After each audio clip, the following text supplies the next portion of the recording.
1707 से लगभग 1947 तक की चर्चा आने वाली क्लासेस में हम करेंगे। ठीक, तो उसमें सबसे पहले जो आपका विषय है वो परिवर्ती मुगल 1707 से 1857 तक। ठीक है ना। उसमें आप जानते हैं कल भी हमने यहीं से चर्चा चालू की थी कि 1707 से लेके 1712, ठीक है ना, 1712 से लेके 1713, 1713 टू 1719, ठीक है, 1719 से लेके 1748, 1748 से लेके 1754, ठीक है, फिर 1754 से 1759, 1759, ठीक, 1759 टू 1806, 1806 तक, 1806 से 1837 तक, और 1837 से लेके 1857 तक ये थे बहादुर शाह जफर द्वितीय, बहादुर शाह जफर प्रथम 1707 से 1712। तो ये अंतिम मुगल बादशाह थे 1837 से लेकर 1857 तक। ठीक है ना। तो ये जो परिवर्ती मुगल रहे, ठीक, तो ये कालखंड है उनका जो आपको बता दिया 1707 से 1707 से 1707 से 1712 तक है। उसको माइक बंद कर दिया आवाज मुझे। 1707 से लेकर 1712 तक तो जो थे वो बहादुर शाह प्रथम थे, और इन्होंने सिखों के 10वें गुरु गुरु गोविंद सिंह से बहुत अच्छे संबंध रखे। ठीक है, बहादुर शाह प्रथम, बहादुर शाह प्रथम, ठीक, गुरु गोविंद सिंह, गोविंद सिंह जो सिख धर्म के 10वें और अंतिम गुरु थे, इनसे बहुत अच्छे संबंध रहे इनके। ठीक है, इससे पहले आप जानते हैं कि औरंगजेब थे, और उस समय न तो मराठाओं से बहुत अच्छे संबंध थे औरंगजेब के, न सिखों से बहुत अच्छे संबंध थे, लेकिन बहादुर शाह प्रथम ने इसको में परिवर्तित किया और इनके बेहतर संबंध हुए गुरु गोविंद सिंह से। ठीक है ना।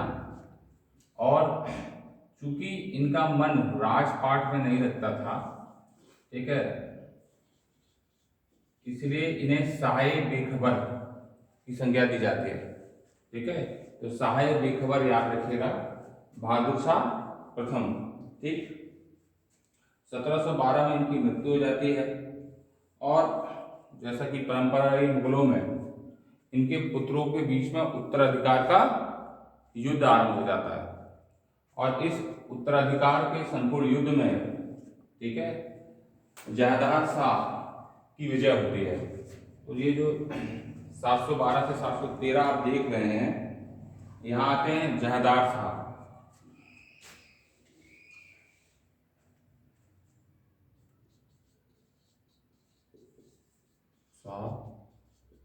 रहते हैं 712 से 713 तक, लेकिन इनके संपूर्ण शासन काल में इनके ऊपर इनके प्रेसी लाल कुंवर का एक अत्यधिक प्रभाव था। याद रखिएगा, लाल कुंवर का अत्यधिक प्रभाव था, और ऐसा माना जाता है कि पूरा सत्ता केंद्रण जो था वो लाल कुंवर के पास ही था। इतिहासकारों ने इन्हें लंपट मुख की संख्या दी है, मुख की संज्ञा दी है जादार शाह को, और लगभग 1 साल तक ये सत्ता में रहे। और इसी समय सैयद बंधु जो है, जिन्हें इतिहास का किंग मेकर कहा जाता है, ठीक है, उन्होंने एक षड्यंत्र के तहत इनकी हत्या करवा दी। सैयद बंधु याद रखिएगा, इन्हें किंग मेकर कहा जाता है।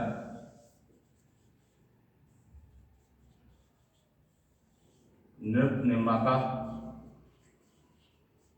उन्होंने फारूक शेख के साथ मिलकर जादार शाह की हत्या करवा दी।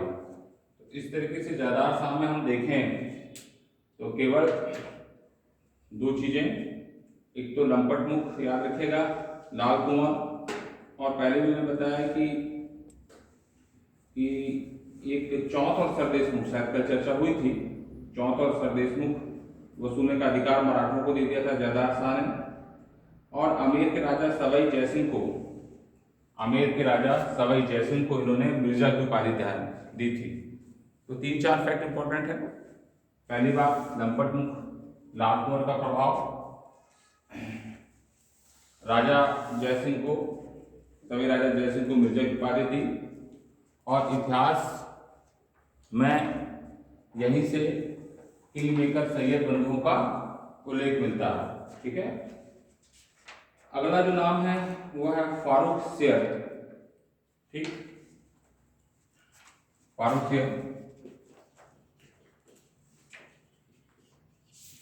फारूक शेर,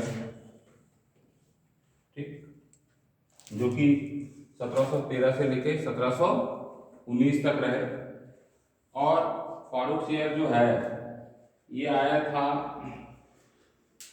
किंग बंधुओं अर्थात सैयद बंधुओं के सहयोग से ये सत्ता पर आसीन हुआ, और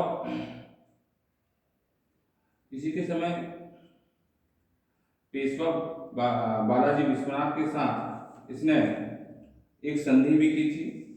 ठीक, और फारूक शेर ने एक षड्यंत्र भी रचा था, और इसके अंतर्गत ये सैयद बंधुओं की हत्या करवाना भी चाहता था।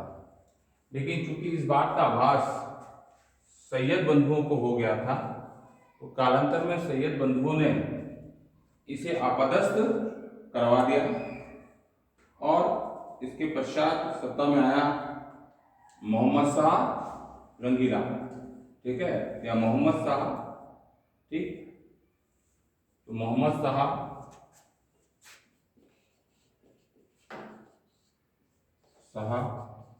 जैसे रंगीला उपनाम से जाना जाता है, 1719 से लेकर 1748।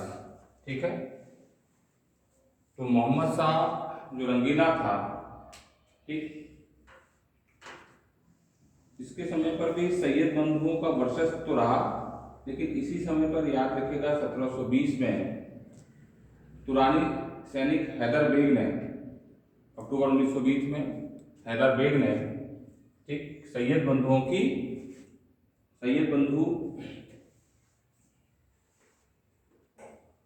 हुसैन अली खां की हत्या कर दी। ठीक है, तो इनके समय पर क्या दिख रहा है उनको,